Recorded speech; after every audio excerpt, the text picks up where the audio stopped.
And so anyway, any comments to that situation or any questions you have at this point? I have a question.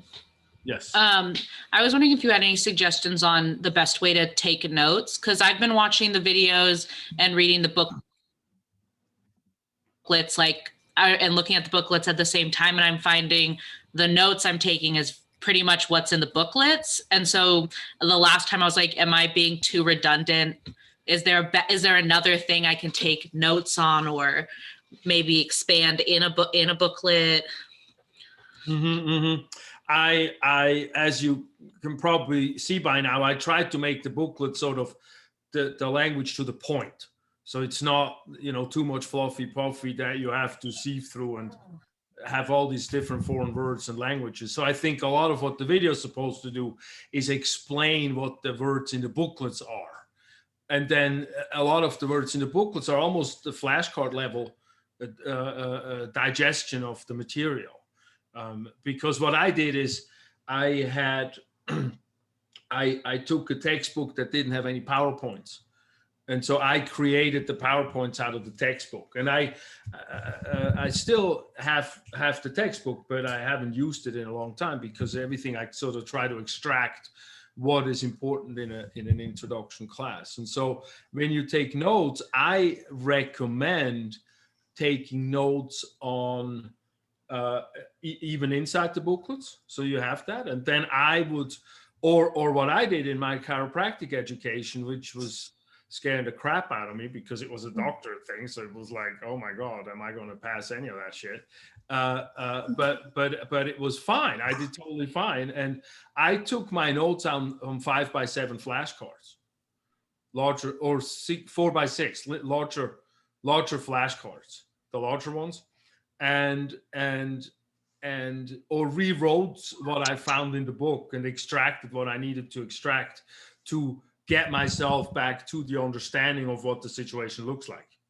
And that seemed to be the best pathway. And so if you want to take notes, then I would sort of have flashcards in front of you and have a concept per flashcard. And then, on one side you write the concept, and on the other side you just write something that makes you remember that.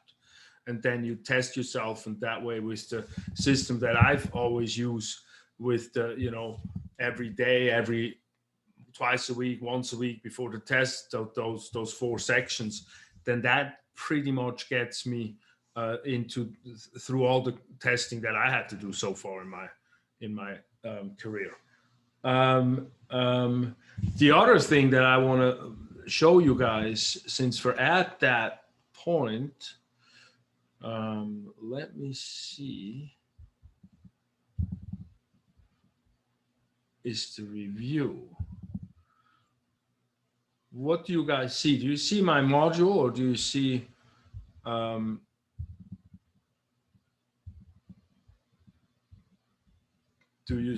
the Eiffel Tower? We see the module. Okay, great. So once we're in the module, the last module you see is test 1. And in test 1, we have test review. And in test review, if you click on that, it goes to this PDF that is everything spelled out that's going to be on test number 1. And so it's to the point. And so if you want to go further, Tanaya, into the answering of the questions, I would print that out, because that is what I'm actually going through tonight, through the first couple of first couple of chapters, or first chapter and a half. That is sort of the extracted information that I think is even more to the point than in the booklet. And that's what's on the test. And so if you understand, I think the biggest challenge with that is the understanding. If you understand, you need to understand a concept. That's very important, or a terminology of where a body part is, and we try to make it as fluffy as puffy as possible, so it's as easy to understand as possible. And then you need to be able to regurgitate that. and bring back your understanding. And so that's what I've tried to do in the way that I learn. And also I try to adapt it to with many pictures and illustration to learning disability people or students, because I feel like I have learned disability. And I have children who do, some of them have that, and also to ESL, second language, because I'm also know the English as a first language, and so that, and a lot of anatomy is visual, so it actually is very good for second language students. It's just when everything is described in the words, then it makes it harder. So does that, let me get out of that before we get back. Does that make sense? Yeah, that was very helpful. Okay. Thank you. Yeah. No, it's important. I think with this information, it's very important to dissect out the fluffy that is not, to try to be to the point as much as possible. And that's why I use my own material, because I also notice in that Bio2 class that I'm retaking now, the reading the book, for me, it's easy, it's fast. I can get through it, but because I know all these words by now, I've done it so many times and I've learned about it originally for my profession. But there's a lot of time consumption in figuring out what's what and having it sort of be more difficult, more what is meant by the question versus what's really to the point. And so I want to make sure as you go through the studies that if you have a question about what's what or need a little more support, you text me and you reach out to me and we can go do an individual Zoom and I can show you what's what, and or you can make a list and say like, hey, I need some, I have 5-6 questions. Can we meet up? And you just text me and we'll make that happen. That's not a problem at all. I do have the flexibility for that. Because the biggest problem with this sort of material is if you have questions that don't make it explained, then that sets up the anxiety. At least that's how I work. And so that's why we try to be, and also with the test, I try to be as to the point as possible. So, and not to, because again, I don't want you to question what's on the test or what's not on the test. I want you to focus on learning the material and learning concepts and having some fun with that, because it's actually some cool stuff to learn about the body. Yeah, with that, I mean, how is it going with the challenge? So drinking lots of water, trying. Drinking lots. I know. I still got a half of one to go. Yeah, I know. But I think it's interesting because unless I know for myself, unless I focus on the water, for example, once in a while, and I really make it a point, or I really say like, I write AM and PM on my bottles, and so I know I have to get through them, or I have a system. It's very easy not to drink enough, and we just need the 2 quarts is what we need to replenish what sort of science says is what we should drink. And so, it's not even an excessive amount from the physiological perspective. It's just sort of the normal. Right. Any other feelings around what we're doing, Mr. Challenge?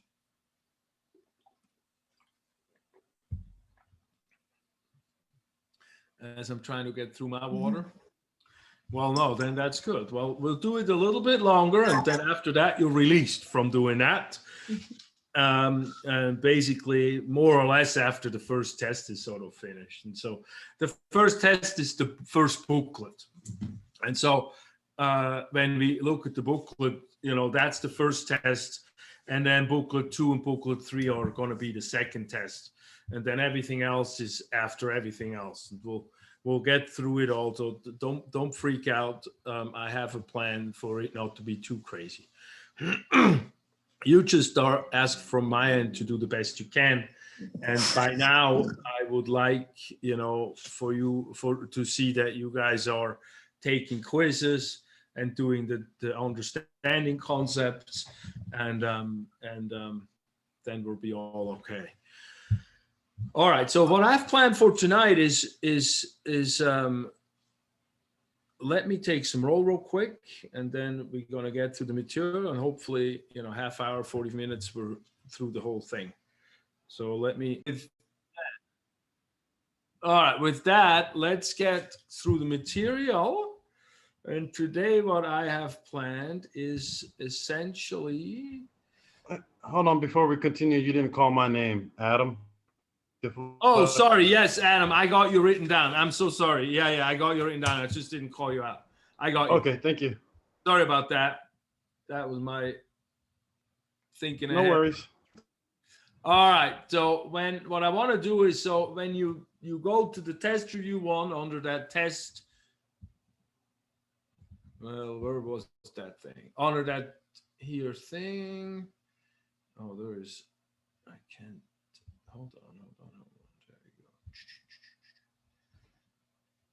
go. Under module, after module 4, under module that says test 1, when you go to test review, you click on here, and what you get is you get the review that looks like that. Can you see that? Yes. Yes. Yes. All right. You make sure you tell me if I show you something that you can't see. So you can see that test review, right? Yes. Does everybody have an ability to print that out? Or if you can, I will print that out, or maybe have it so you have it on your phone or something like that. That you can, or just copy it and make flashcards or something out of it. That's fine too, actually, if you can visualize it. But because these are all these bullets are the topics that I want you guys to know about for the tests. So see, for test 1 is 4 pages, and we'll just go through introduction here and then cover, I think, through acids in here, like go through this place here today. And then next week we'll pick it up from there. Does that make sense? Yes. Good. If you have any questions, please just speak up and interrupt me, because I'm going to be having a monologue and I need as much interaction from you guys as I can have. So don't hesitate, feel free. So we have it be a little bit of a dialogue. So when I look at the first bullet here, it says anatomy studies body parts, physiology studies how the body functions. So when you look at your booklets, that's on page number 3 of your first booklets. Anatomy is the physical parts, physiology is the function. Can you see that Eiffel Tower picture? Yes, it's right. Yes. Good. So it translates. When I flip it, it goes, okay. Because sometimes that's what gets stuck, and then you talk about a picture nobody else can see. So if that happens, let me know immediately. All right. So that's that first bullet right in here. Okay. Then the second, so that's on the, there's a question on the test that I think it's a true false question that says something like anatomy is studies the function of how the body functions. Something like that, and you're going to say, is that true or false? And that's of course false, because anatomy is the body parts, physiology is how the function is. Like anatomy is the heart parts, and physiology is like how much heart blood does it pump per minute kind of stuff, and how does it do that and stuff. That is physiology. Next on there is the level of structural organization. And in the booklet, that's on page number 4. When we look at the picture, that's right in here.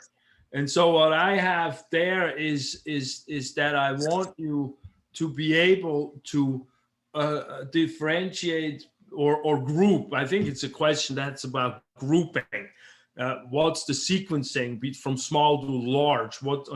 And the things we have, there's a chemical level, cellular level, tissue level, organ system level, and then organism level. And so when we look at in the booklet, we have the atoms and the molecules, the watery things and all those small things. That is chapter 2 basically. And then we have the cellular level, and that's chapter 3 actually, as the second sort of looking at how we analyze anatomy. And then tissues is chapter 4.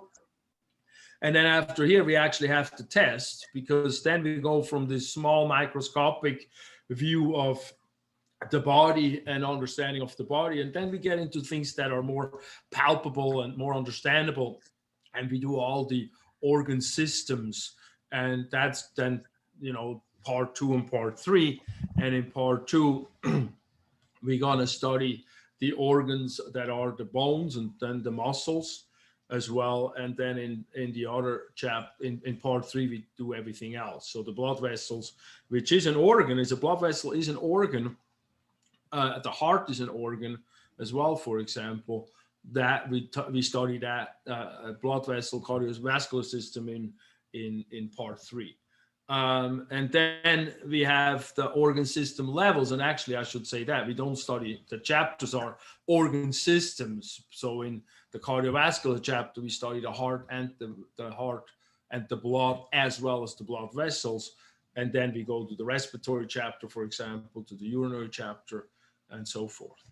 And then when we put all the organ systems together, we have a system, we have an animal, we have a human, and that's the organismal level.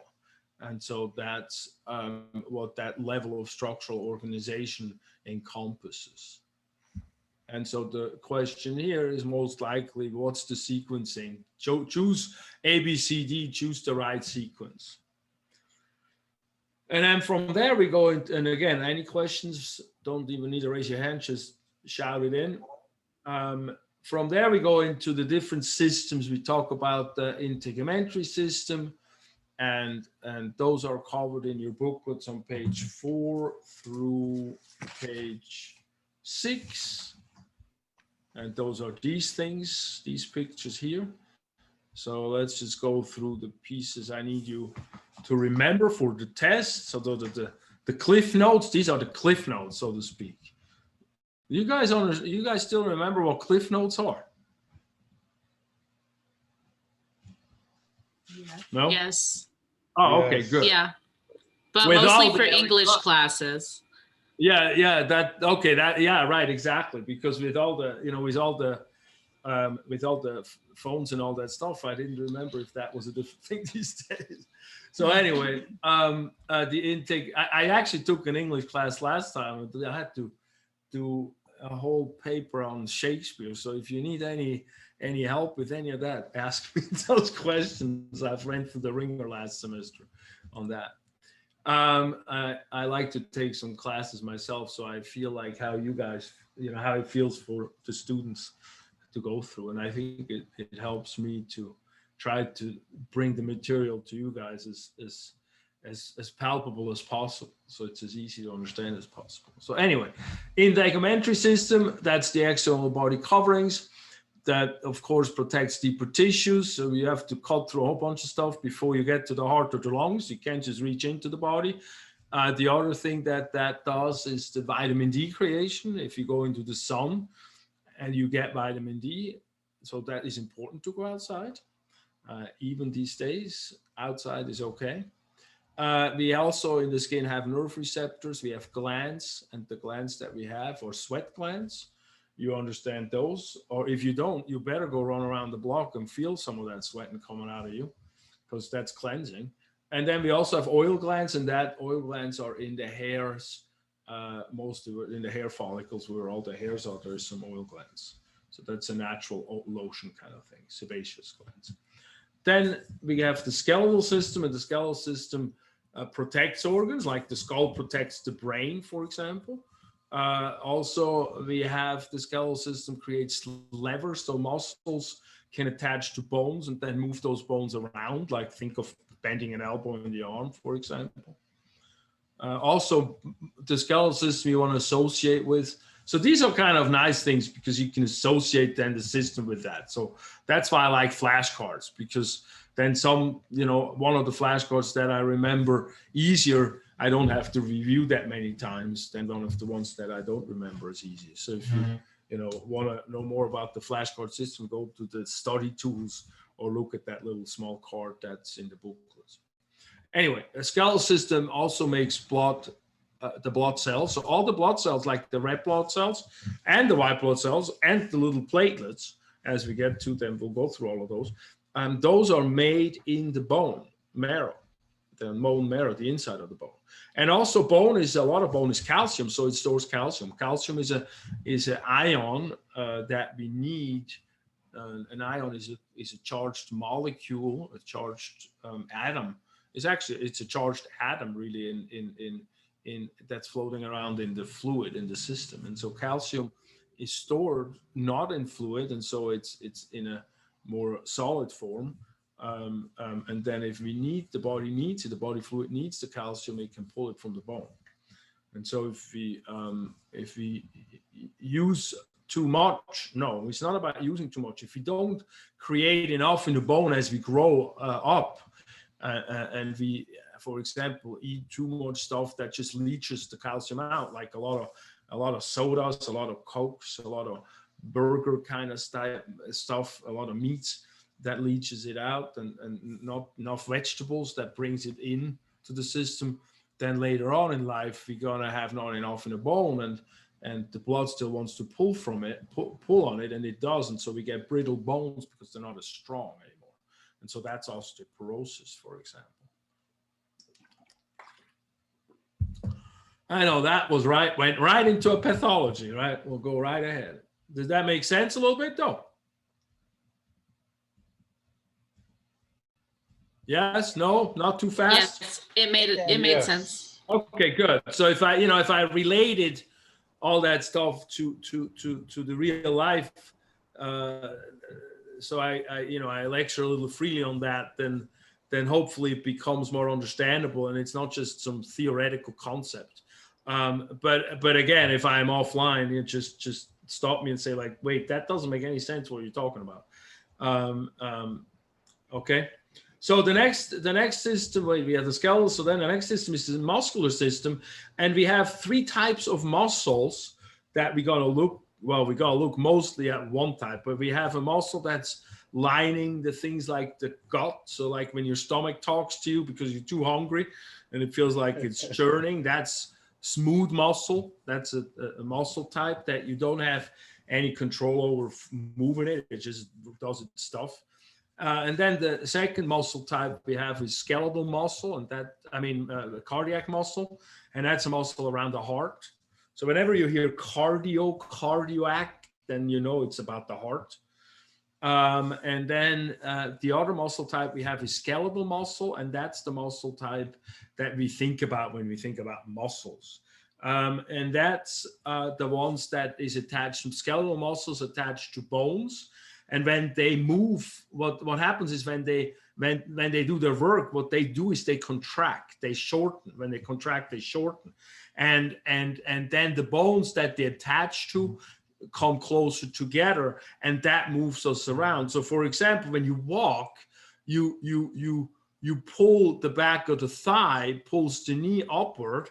And so those two bones, the thigh bone and the shin bone, come closer together in an angle, of course, but that moves those around by shortening. And then when we need to straighten out the leg again, we use the quads in the front of the thigh, and they're attached to the shin bone in front, and they straighten out the knee again. And then we bring the bone, to the other direction. And so that's how that works. So it moves the body around. And then also we have muscles that maintain posture. That's why, when you're all depressed and life is really crabby, or so, we often tend to be slouching and sitting there like, gravity is just going to crush us.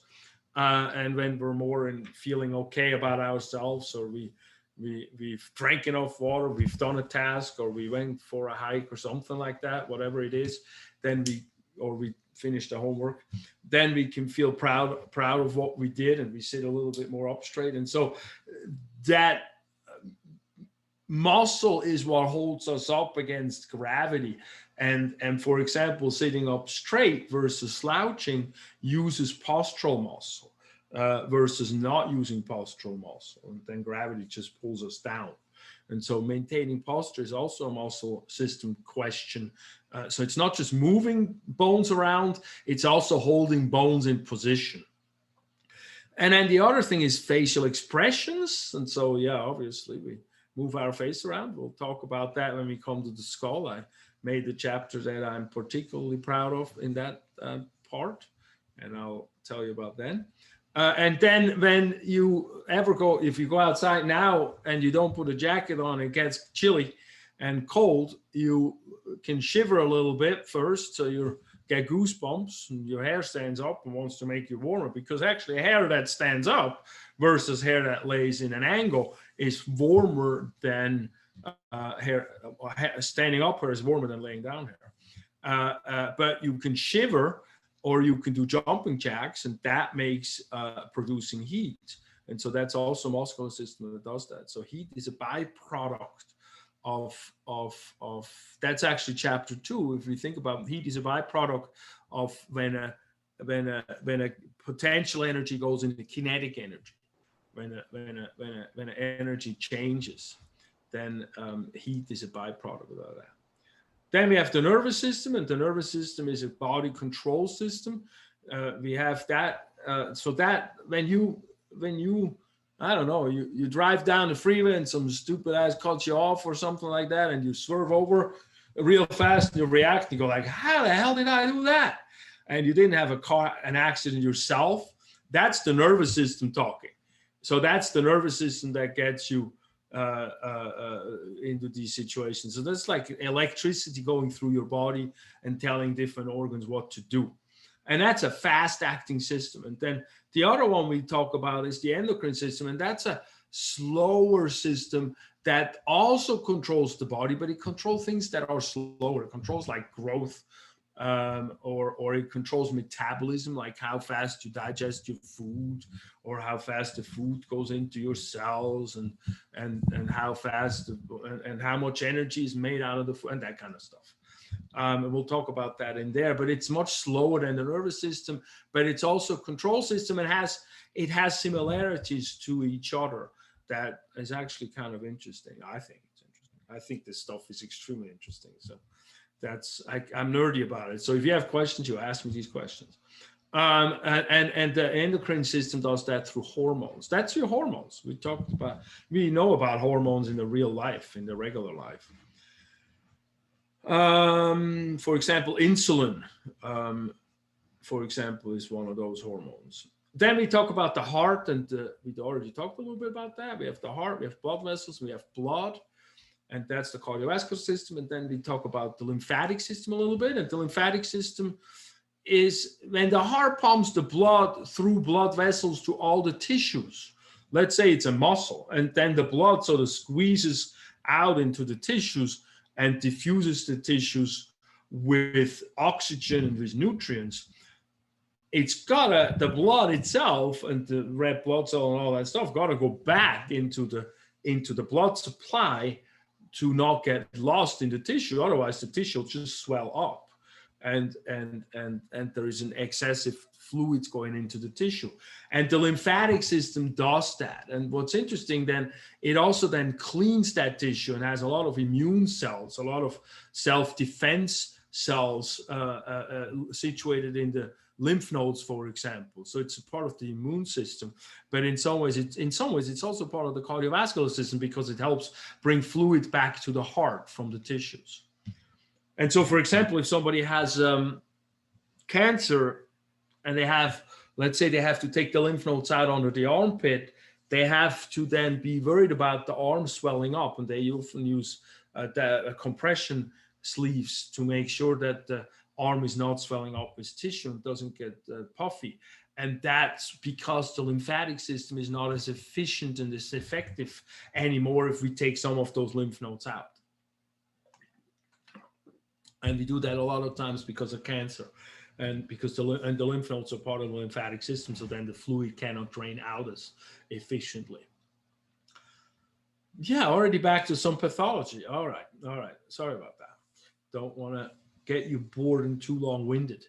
The respiratory system is next, and the respiratory system is what brings the oxygen from the atmosphere and fills our blood with oxygen and gets rid of carbon dioxide. But the oxygen then goes into the cells of our body, and in there, together with the food that comes from the digestive system, it makes energy. And energy in the body is known as ATP. If you ever had this stuff before in high school or so, you remember maybe ATP is energy. Lungs also, the respiratory system get rid of carbon dioxide and other waste gas, that's gaseous waste. And that happens in the lungs, and inside the lungs where it specifically happens is the alveoli. And those are little air sacs in the lungs. And then the next system we talk about is the digestive system. And the digestive system, digest means actually breaking down of food.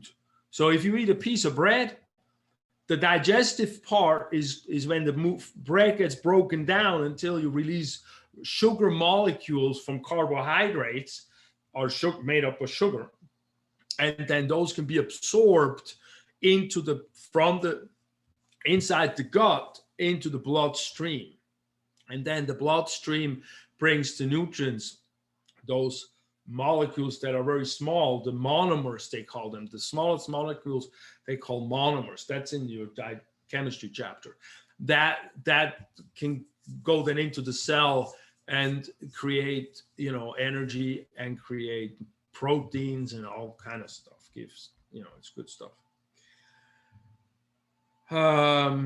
And also vitamins and minerals and all that sort of stuff. We'll talk about that in the nutrition chapter, because that's one reason why we don't just want to eat junk that's only macronutrients and sugary stuff, but we also want to eat things that have vitamins and minerals. Anyway, after the digestive system, we got to go pee, and that's the urinary system. And that system actually cleans the blood. And the kidneys are what do that. They clean the blood, they regulate blood volume by deciding how much we're going to pee out. And then they also regulate electrolytes and pH. And we'll talk about pH. That's the last thing we talk about today. That has to do with acids and bases.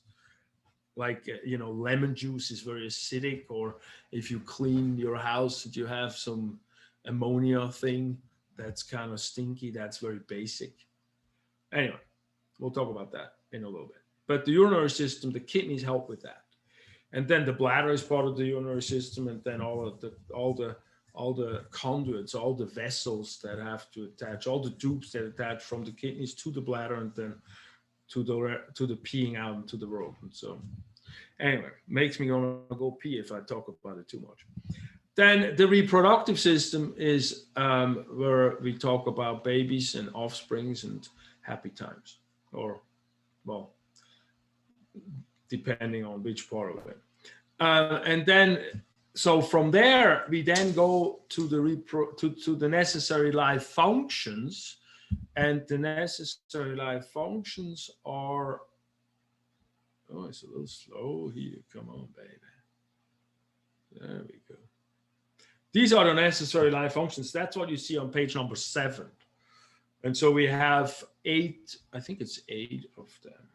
And so I need you to be able to know them, maintain boundaries, movement, responsiveness, digestion, metabolism, blah, blah, blah, excretion, reproduction, growth. And I have seen in the concept discussion that you guys pretty much understand those different ones. So hopefully those are pretty clear. So I need you to know about the basics of those, what's in the booklet.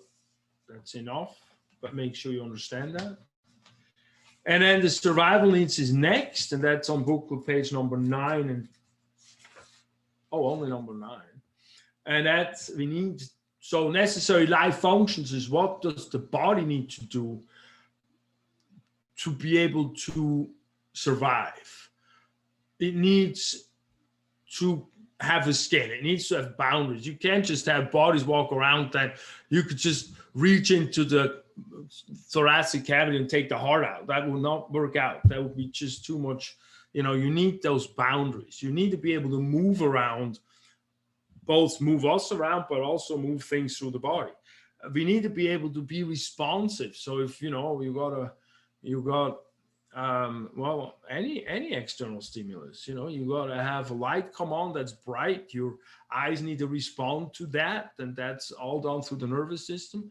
Another term for that is irritability, even though, you know, irritability means like you're pissy today or so, but that's also a use of it. It's also reactivity that has to do with the irritability. Reactivity is actually another term we can use for this. Digestion, yeah, we need to be able to break down. We need to figure out where we're going to get energy from, and food is for us where we get energy from. So we need to be able to do the processes that be able to extract that energy. And metabolism is all the chemical stuff that happens inside the cell, and we need to be able to, you know, draw out the energy out of the food particles. So that's what has to do with that. And then we need to be able to get rid of the stuff we don't need. So that's excretion. If, you know, the joke is like, who's the most important system in the body? And all the systems, of course, are very important, but everybody's just like, well, the you know, pooping system, that's not important. The pooping system says like, well, let me actually just not poop for a month. We'll see what happens. And you're going to get toxic inside. So that's very important. The excretion is very important. It's also very interesting working on patients. As a chiropractor, I see a lot of massage body worker. I see a lot of people with pain, but I also talk about general health stuff and, you know, some of the health kids things that I have you go through. I go through that with my patients too, because we need to have some discussions. And it's very interesting how little some people go to the bathroom for number twos, and that's not really that healthy. So we need to think about fiber and things like that enhance that. Anyway, life function. Reproduction, of course, if you don't make offsprings, that's for us as a whole organism, but also for the cells. We'll talk about that in the cell chapter. Then, you know, we cannot survive. After us, there's nothing there anymore, or we vanish real fast. And then growth. You know, if you think about if a baby's born, if the baby doesn't grow to become an adult person, how is the baby going to have a baby that's then not more smaller? And so what we end up with, you know, the Russian dolls where they get smaller and smaller, and that wouldn't work. So that alone is how I sort of visualize that life function of why that's important. It's, you know, if you study this stuff, if you look at people that can memorize real well, they make things vivid, and they create silly visuals around things. And so, you know, when I think of a Russian doll with the growth, that wouldn't work out. So obviously we need to be able to grow, because the babies can't just get smaller and smaller and smaller and smaller. So the you know, then I have a funny visual, and so I remember that as a life function. So in my world, I have a flashcard with what are my life functions. I have them all listed, and then I say on one side of the flashcard, I say, no, 8, if those are 8. And then I have them all listed, and whatever it I need to make as a sentence to understand what that means, I want to write it next to it, and, you know, have all of them listed on the opposite side of where it says necessary life function on the flashcard. That's how I study. I don't take notes on notepads. I take notes on flashcards as a student. On notepads, I write stuff down that I do, or, you know, things that help me process things. But if I need to go back and memorize and learn, I want to have it on, I want each idea on one piece of writing. And so a flashcard is the right size for that, because then I want to be able to organize all my ideas that I need to, all those concepts that I need to memorize and learn, or learn what they mean. And that's why flashcards work so well, because then I can organize it in a fashion, you know, with the different sections, where the first section I do every day, the second section, if I know the first section, I put it in the second section, and then that one I test myself a couple times a week. If I know it once, I put it in the third, that one I test myself once a week. And if I know it again, I put it in the fourth, and that one is a couple times before the test, because by then I know it, because each time I don't know it, it goes all the way back to the first. And so that way I minimize my repetitiveness. But if my notes are on a notepad where I have all of this in one piece of paper. I have to always read everything again, and that's just not effective and not efficient. Well, I have ADD, so it puts me to sleep. And so I have to look for other ways of doing things anyway.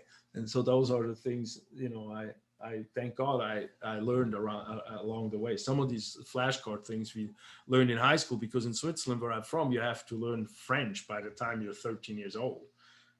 Or now it's 8 years old or something. It's a little bit young, you would think. So anyway, survival needs is the next topic. So those are things we need to be able to survive from the outside. We need nutrients. We need to be able to have this digestion metabolism happen. So we need nutrients and oxygen. And we need a normal body temperature. If the body temperature, if you have had a high fever, you know, the stuff just don't work so well, especially feeling well is not going to happen with the body temperature out of line. So we need to be able to stay in a very narrow range of body temperature on the inside. And we also have sort of a narrow range, very narrow range of atmospheric pressure of how much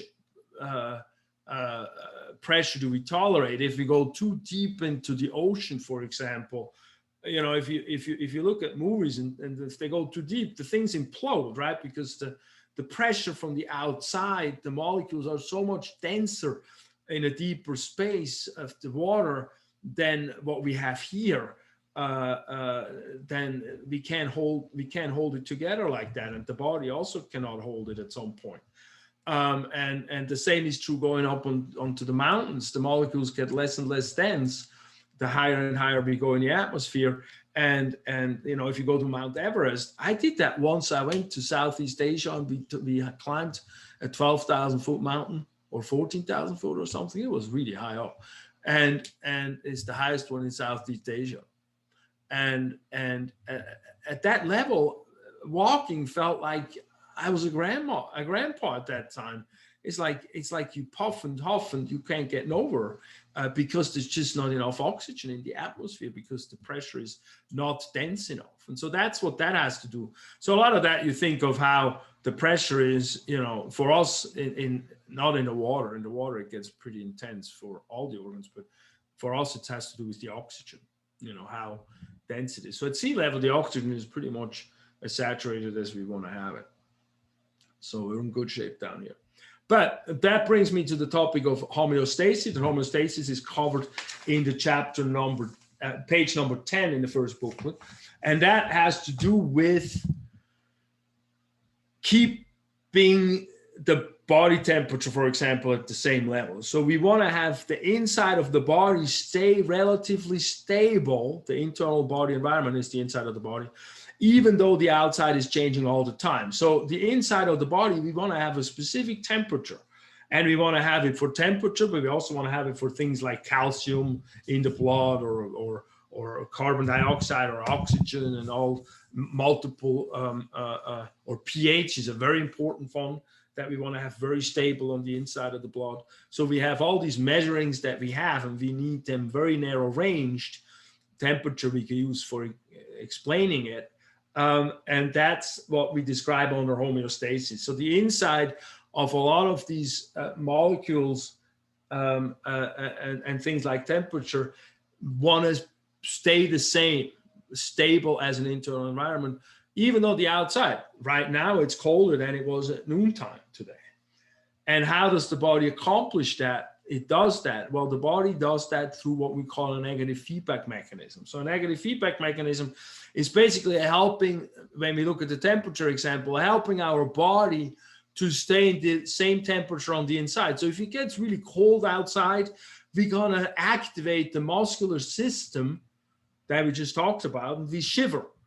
And we're going to heat up. We're going to use that byproduct from bringing that potential energy to kinetic energy, and that shivering makes our inside body warmer, and so we keep that body temperature on the inside stable. Or in the summer, and it's like a friggin' 100 degrees outside, I can go outside and I start sweating just because I'm outside.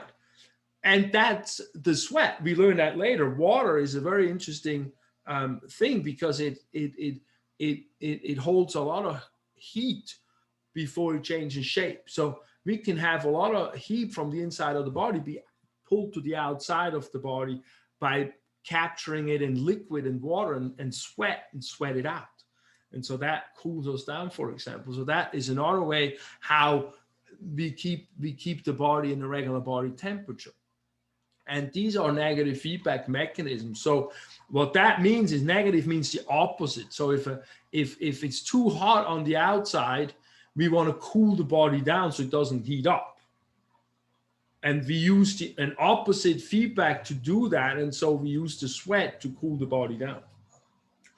If it's too cold outside and it's too cold, so therefore we need to warm the body up, we use the shivering to do that.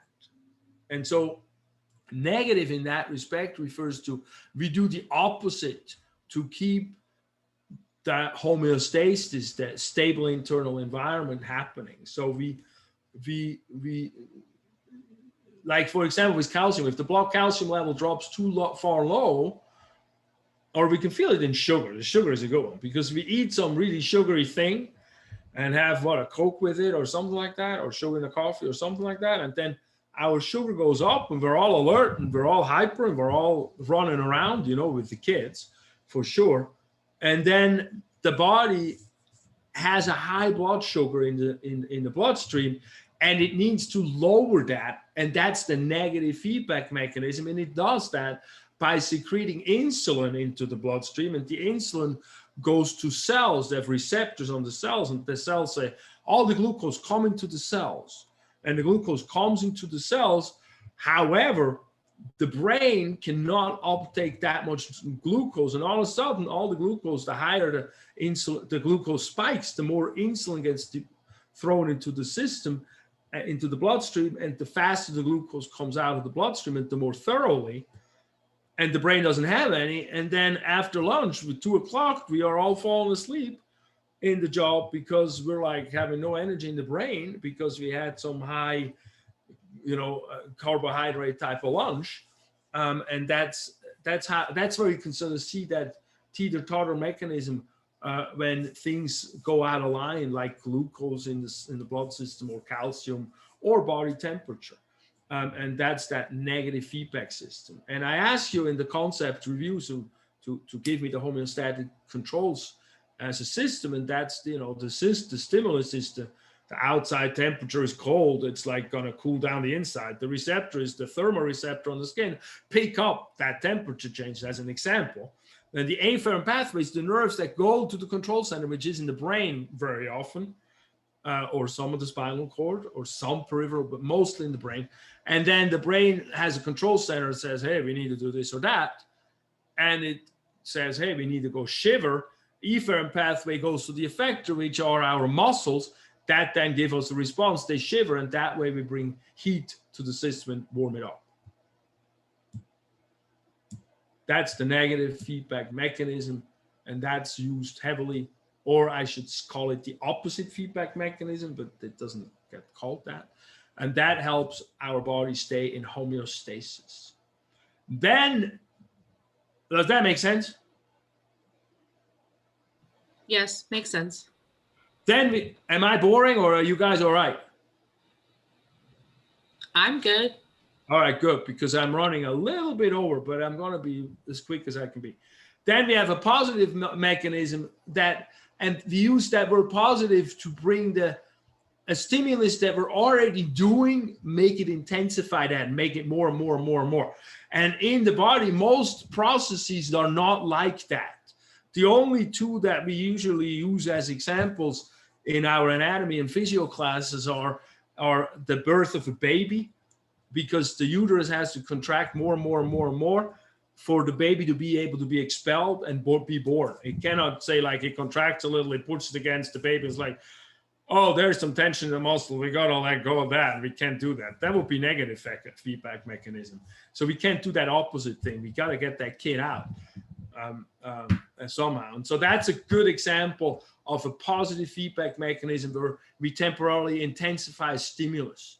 The other example we use a lot is actually the milk letdown mechanism when you breastfeed the baby, or also the blood clotting is another example that's used a lot.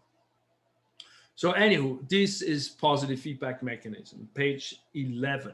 And then from there, we move, I think, right into page 12, and that's the anatomical position. And that is a position that we reference our bodies in. So if we say like, you know, oh, the arm, the elbow is superior, or no. Yeah, we will say that. The elbow is superior, so the elbow is above the wrist. And we reference each body parts to one another, which are these terms here that I need you to know. Or then we need to reference them in an anatomical position. So even if my elbow is bent, the elbow is still superior to the wrist when I describe something, because I always describe it as it is in an anatomical position. So standing up straight and palms forward, that's our anatomical position. Keep that in mind. And then no regional terms, that's page number 13. I know that was a cheesy one of mine. I just say know your regional terms. So a question that I put in a test would be like, what's Mandy's pulling her groin? What's she pulling? And you go look into your booklet, because you actually can use your booklet. So that makes it a little easier. And you go like, oh, look, that's the inguinal region. Can you read that small? All right, so see there, groin, inguinal region. And so what I would do is I would have a little piece of paper over the terms, and I would just go down a couple of times and know what means, and then that's, you know, good enough. Then you're okay. So those are regional terms, and then page 14 talks about the directional terms, and that describes what's what in relationship to one another. So what regional terms in relationship to another regional term. And then we have like superior, inferior, so that's above, below, anterior, posterior, in front and in back, or behind, medial, closer to the midline, lateral, further away from the midline. And then in the extremities, we can use closer to the trunk, which is proximal, versus distal to the trunk. So the hand is distal to the elbow. And again, that doesn't matter how you're looking at it. Even if you have your elbow bent, it's still that way, because we'd say it in anatomical position. Good. And then I do not cover on the test the body planes, or I don't have a question on the test about body cavities. But of course, I want you to know those elements anyway, because if you go to Bio2 or Bio20 after this, you're going to have them back as well. And so the more you pick up here, the easier it's going to be in that class. And if you don't go there, it's good to know a little bit of that anyway, but on the test, don't worry about it. Chemistry is the next chapter that I have a little bit of more work to do here. So that's chapter 2.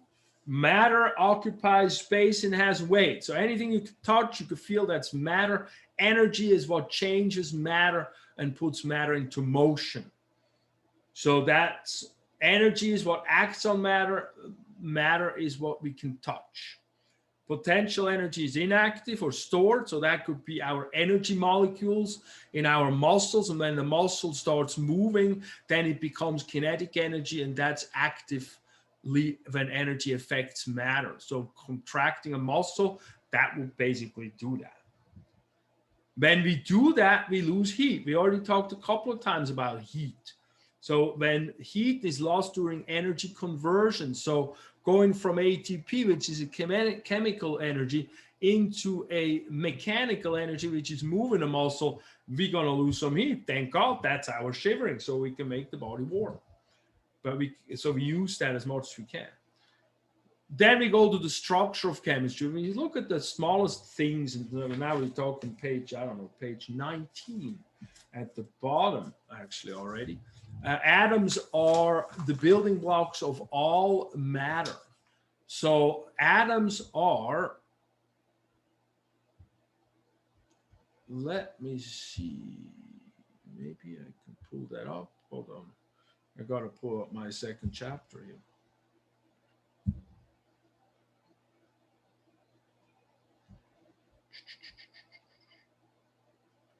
Slow ski, come on. There we go. Atoms are these, you know, have you ever seen one of these periodic tables that have all these little things on them, these letters? These are all atoms in our universe that make up our planet and all of us and everything.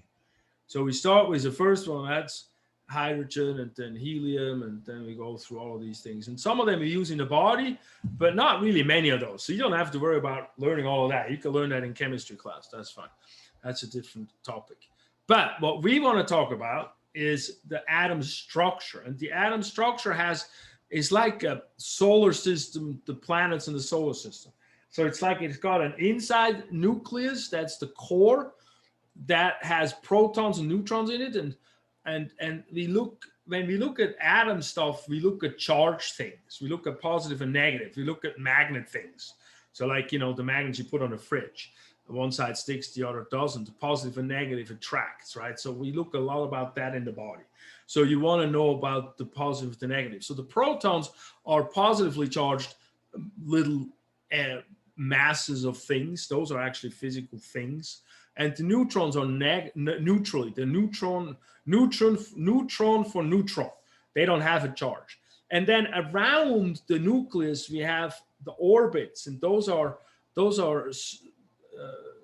things that go around, like, you know, like the planets in the solar system, and those are where the electrons are. And the electrons, they make them look like an energy, I mean, like a structure, but they're not really a structure. They're really tiny. They're really just like energy, and they have a negative charge to it. And so they float around this nucleus, and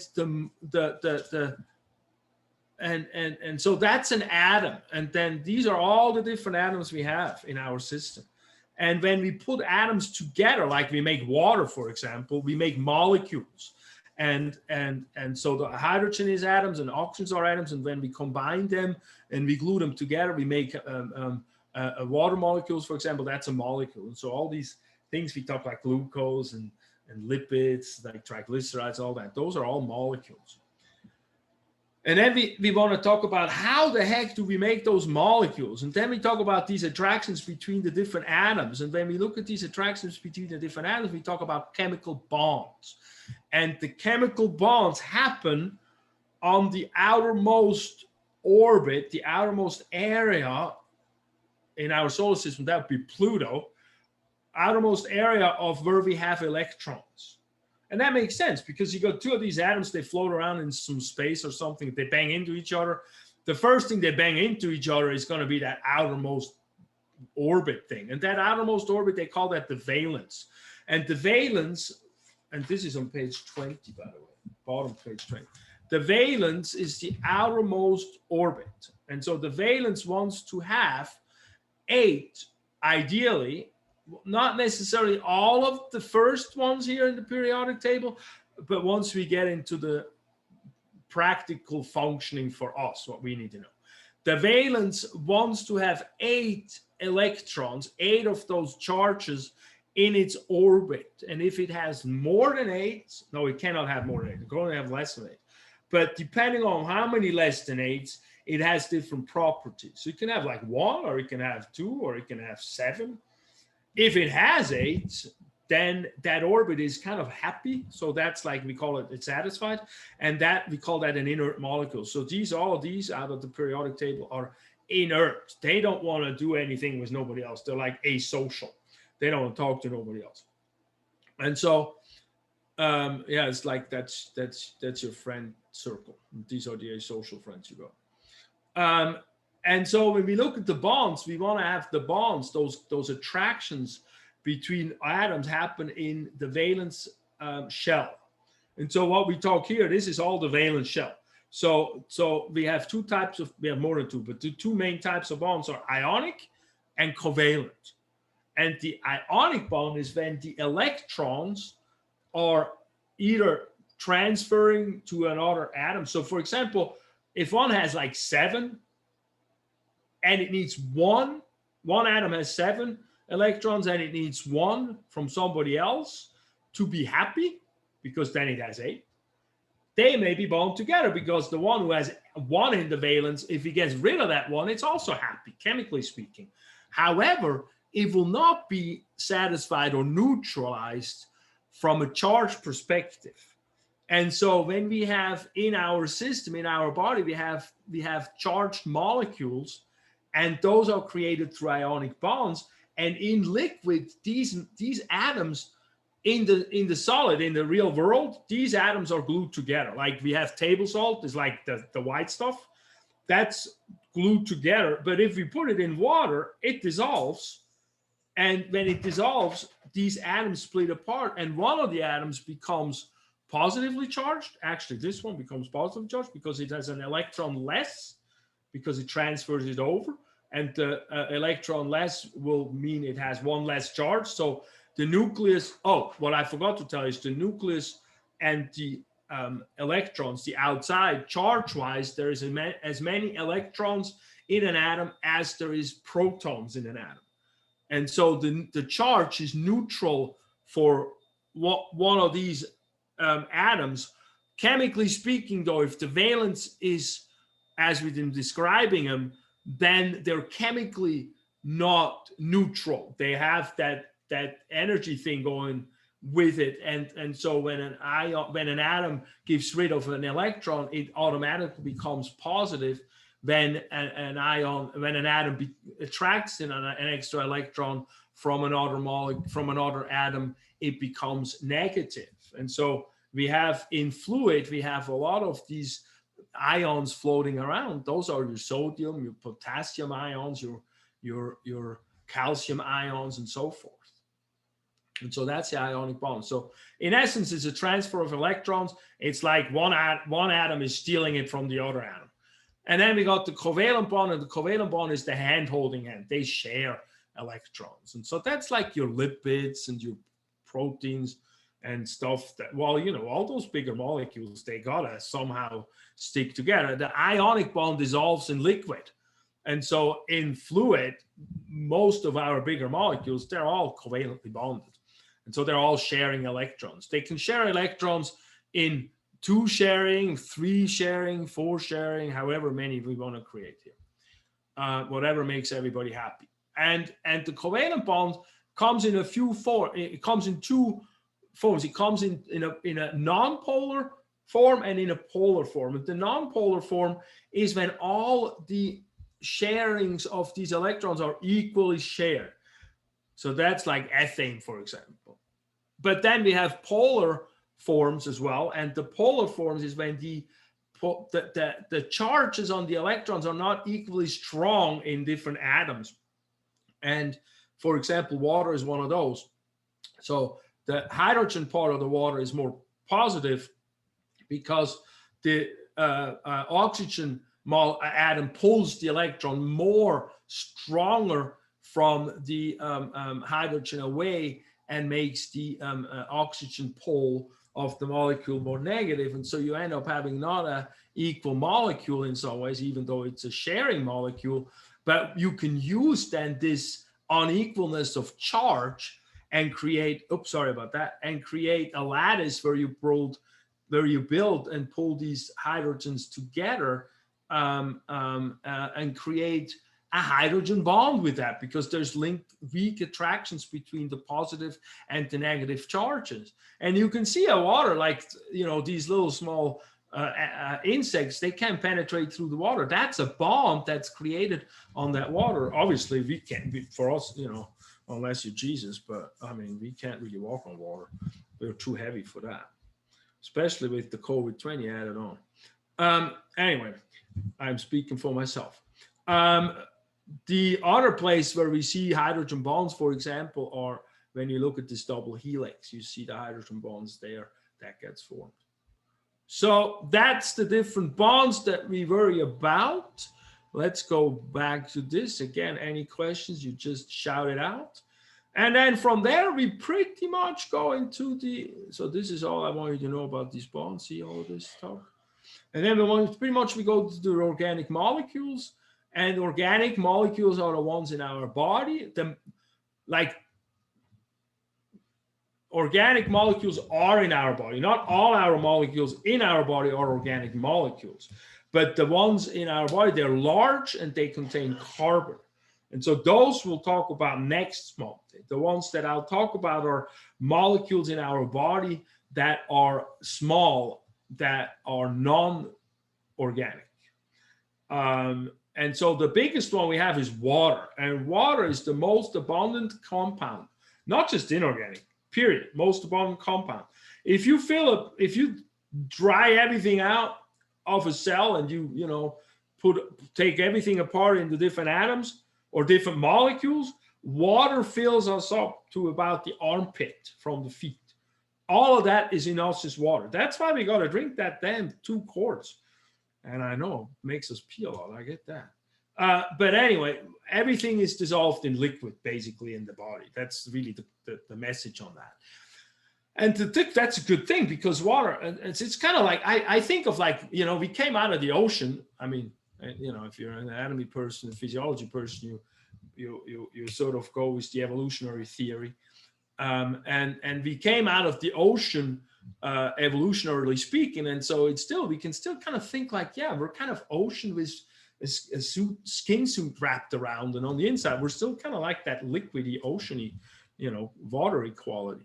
And the reason why it's really cool is because we got multiple qualities that water has. And one quality is a heat capacity, the high heat capacity. So you can store a lot of heat in the water and it doesn't change as much of its properties. So you see that as you're closer to the ocean, the temperature is fairly balanced. If you go inland and where there's no water, large bodies of water, you get that night and day is much more difference in temperature. That's what that means. So you can for example, in the body, you can put a lot of heat in the sweat that you sweat out to cool down the body. That's really a cool property to have. The next one is a solvent, so you can dissolve a lot of things in liquid. And then that is because of that polarity we just talked about that makes the hydrogen bond. And then it's through that property, it's chemically reactive. And that also helps a lot because we have a lot of chemical reactions that happen in the body. And another quality that's really cool, it's cushioning. You could see that like in the ends of bones where the cartilage is at, for example, that's cushioning, that's trapped water in there. We'll talk more about that when we get to the trapped water in cartilage. The other inorganic thing we talked already about is the salts, and that's ionically bonded molecules that when they dissolve in water, they make charged water, and that's called electrolytes. And that's a positive and negative molecules like the sodium, potassium, calcium, and so forth. And they, for example, help in the nerve impulse. So that's what I wanted you to know about that. So we already talked a bunch about that. And then the last thing here that we go is the acids. And then I'll let you go. And thank you for hanging in there. The acids are what creates the pH. So if you heard of pH before, then you've talked about acids before and bases. So what they actually are, chemically speaking, they are substances that when we put them in liquid, they release a lot of hydrogen ions. And so that's like when you do a lemon juice, you know that's acidic. A lot of hydrogen ions get secreted, and that's in the mouth. So that's all right. That's why actually drinking lemon water or lemon juice is actually a good thing. But if it's inside the body, like not in the gut, inside the blood vessels, for example, the release of hydrogen ions is going to become a problem because it's a concentration problem. The more concentration we have of hydrogen ion, that creates a toxic environment for the body. And the same is true for bases. So if you use Windex, you clean your body and you have that ammonia smell a little bit, then you know that's a base, and they release, which is interesting, they release the other part of the water molecule and they separate OH, that's hydroxyl. That's not written down, but you don't need to know that term. Hydroxyl is the term, it's an OH negative. If you combine the H plus and the OH negative, you have water. But also a release of that creates a concentration that's unhealthy for the inside system. And so they're toxic to the body if they're strong acids and strong bases. And we measure the acids and bases by pH, and pH concentration is actually the measuring of the OH negative. So one has a lot of OH, so that's a strong acid. No, one has not many OH. Sorry about that. One has not many OH, so and therefore it has a lot of H's, and so that becomes a strong acid. So I think I forgot. I have to look in my booklet somewhere. Do I have a list of that? Strong base, strong acids. I think it's about a 3 or so. No, look, lemon juice is a 2. Lemon is a 2. So that's a strong acid. And then 14 is when we have a lot of quantity of OHs when we measure it. And so that becomes a strong base. And that would be like, Clorox type stuff.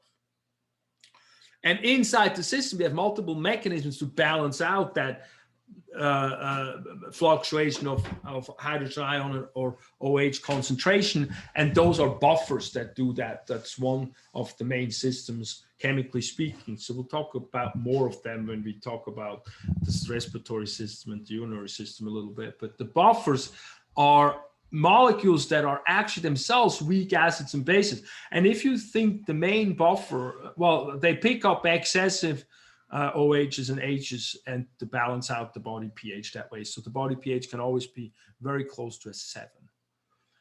And the main buffer we have in the system is the bicarbonate buffer. And that one you actually find, the bicarbonate buffer, you actually find in Alka-Seltzer. So if you have stomach upsetness and you drink an Alka-Seltzer, or you happen to have too much wine one night and you come up with a hangover and you drink an Alka-Seltzer to the what's in there is aspirin, but the other thing that's in there is bicarbonate ion, and that absorbs the acidity in the stomach. Stomach is very acidic and it can make us sick. And so that absorbs that acidity in the stomach and helps us that way. But that's how you can understand how a buffer works. I'm sorry to interrupt. Did you say that the normal acidity or the normal pH for the human body is at about a 7? Yeah, it's close to a 7. It's a 7.2 to a 7.4. Okay. That's regular. So it's like the narrowness is not a 6 or a 7. It's like a point up or down, a 0.01 or up or down. Oh, okay. So it's very, very narrow. And so that's why that's an important concept. That buffering, that balancing out, that we have mechanisms that we can balance out, that is very important. You can see that when it's out of balance with the ketoacidosis diabetic people, when they have, for example, a diabetic coma, and they lay on the ground and they breathe out and it's sort of a fruity smell. Right. And that gives you that indication. Then that's when that system is out of balance, and that messes up all body functions, or a lot of body functions. Okay, thank you. Mm-hmm, absolutely. So with that, is there any questions that come up that I know I let you hold on to a little bit too long, but hopefully was that helpful what we did here just tonight? Very much so. Okay. Good. So hopefully with watching the videos, going through the booklets, hopefully the similar pace of what we're doing here. For the first few weeks, we're going to go through this review and make sure you understand those things. And I'll just talk a little bit. And if you have questions, you can ask me. Make sure you write questions down to ask me. I like as much interaction as I can have it. And then we'll hopefully understand that material as well as possible. Okay, and you said that you suggested we make flashcards out of the bullets. Yes. Okay. That's what I would do. If I studied this material, I would make flashcards, because simply the level of rewriting it with your own hand makes a memory in the brain. Right. Yes. Right. I mean, and so I think to me, this dry material that's I try to make it as fluffy as we can and as real life based. I mean, that's the way we can touch that thing, right? As a material, the more of that, the better. But then the other way, a lot of it is we need to be able to memorize things. It's not like writing an English paper or so. So it's a little bit different that way. And for that kind of material, flashcards, I think, are the premier way of doing it. Especially the bigger ones, because you can pack a lot of material on a bigger one. I mean, I remember doing the Krebs cycle of how ATP is made, and that's like, whenever I reviewed it took me a half hour. I was always pissed off that I picked that one before I memorized it. But it was really a very good way to get concepts then in the system or in the brain, and very effective and efficient. So that's why I do recommend that. But everybody their own thing.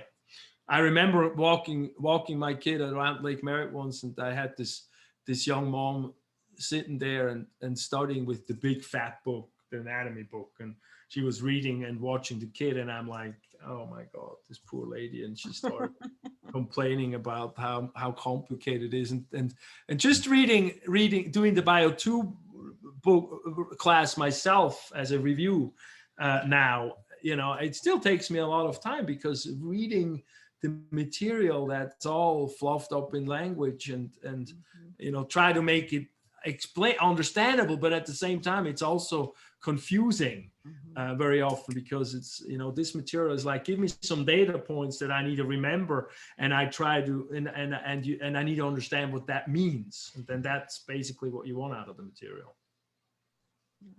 Okay. All right, let me stop talking here. Sorry about that. All right, let me take some roll. I have Caitlin, I have Anna, I have Tanaya, I have Sarah, I have Koa, I have Kalame, sorry, I have Nelia, I have Rosio, I have Lashana, I have Michelle Vannery, Vernice, Kayla, and I have Benita here, Kayla, Alexis, Brianna, I have Ihamo, and I have Adam. Did I miss anybody? I think we're good, right?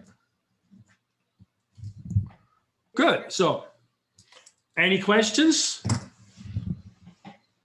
Any comments? Thank you. You're welcome. Keep up those health things for a little bit longer. I know I'm pushing you guys into like getting probably pissed off at me at this point, but just hang on to it a little bit more. We'll do it for another little while, and then used to the regimen. It helps it helps you get used to the actual regimen, you know, because I sit up and wonder, I wonder if we're all actually doing these things. No. That's why I want us to text around, even though it's when I woke up this morning, I had 30 texts. It's exactly. like, you know, because I get all of them, but it does, you know, it does help. We're not doing it too long. And these are things that are really helpful. I mean, figuring out in a mix of school and family and work and pandemic and all that, a little mindfulness training is not bad at all to figure out ways to calm the mind down. And exercise is always good. I mean, when I exercise versus not, it's like night and day in terms of my thinking ability and my level of anxiety in the system.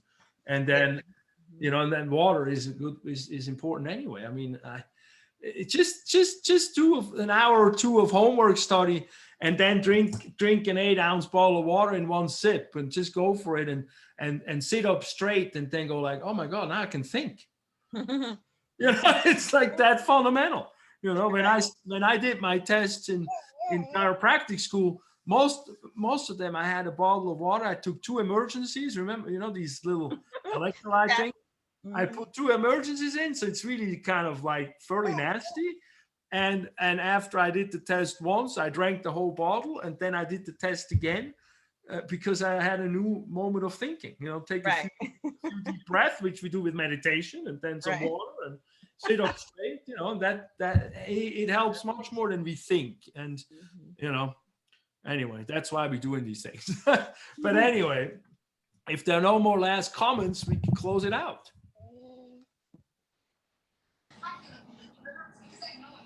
Anything left? Nope. Good. Well, then I think I will thank you for being attentive, and keep it up. And we'll meet back up next Wednesday, and we'll see you then. Sounds good. Thank you. Thank you. Thank you. Bye. Bye. Bye. Bye. Bye. Thank you. Thank you. Bye.